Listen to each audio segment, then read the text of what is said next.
what is drop shipping? If you're a fan of understanding how to make money online, most likely you've heard about dropshipping in recent years. Also, if you're new to this, don't panic. Relax, I'm going to explain to you in very simple terms for you to understand and also start thinking about how you could go about doing dropshipping for you to be able to make some money online. Think about it this way. You are at a center of trade. On this side, you have huge wholesalers. You have huge people who are making products. They have the products, right? You are at the center. And on this end, you have retail customers who require these products. The logical thing is for these products to flow to these clans. Yes, it could do that from the huge suppliers to the clans, but they don't know all the clans. There is some form of information asymmetry in the market.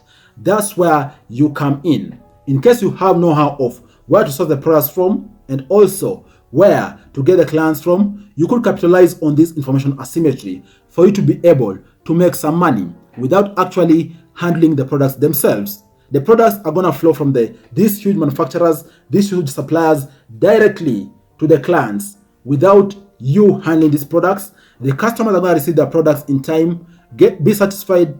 The suppliers are going to be satisfied. You also going to be satisfied because by you bridging this information asymmetry, you're going to also make some profit. Let me give you all a practical example. You have clients on this particular end who are looking for wristwatches, okay? You have, for example, 5 of these on this end looking for wristwatches. And then you know of different suppliers of wristwatches out there coming from different companies. You know, whether you're talking about Rolex, whether you're talking about Hublot, whichever the company is, you know of suppliers out there, right? And you know of clients on this end who are looking for wristwatches.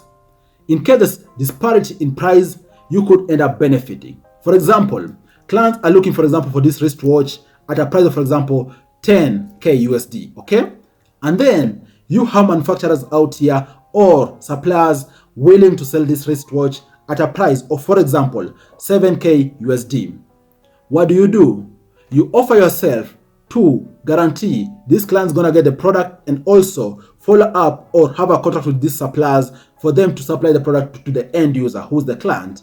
In the process, you're gonna end up making a profit of 3K US dollars because this product the clients are gonna get on this end is at a price of 10K USD. And from the point or the source of this particular supplier of this product is 7K USD. In the process, you make a profit of 3K US dollars. Guys, that is essentially what dropshipping is. You bridging the information gap in the market and capitalizing on these. The end game is for you to scale these to get as many clients as possible, and ultimately all these are gonna end up getting the products they're looking for because you won't handle the products. You just arbitrate between these two, and in the process, you end up making some money. And by the way, you could start with simple options out there. For example, you could start with even arbitrating between this gap between products which are on Amazon, which are on Shopify, and so forth, and the clients who require them. And sure, you just bridge this gap. The suppliers get the products to the clients, and in the process, you make money, right? It is you to pay the suppliers, and then the clients to pay you. And all of you in this chain are going to end up happy. What do you think? Is this something you can do? I think anyone out there can do as long as they have info with regards to where there is information asymmetry in the market. Thanks a lot for watching. I hope you like this video.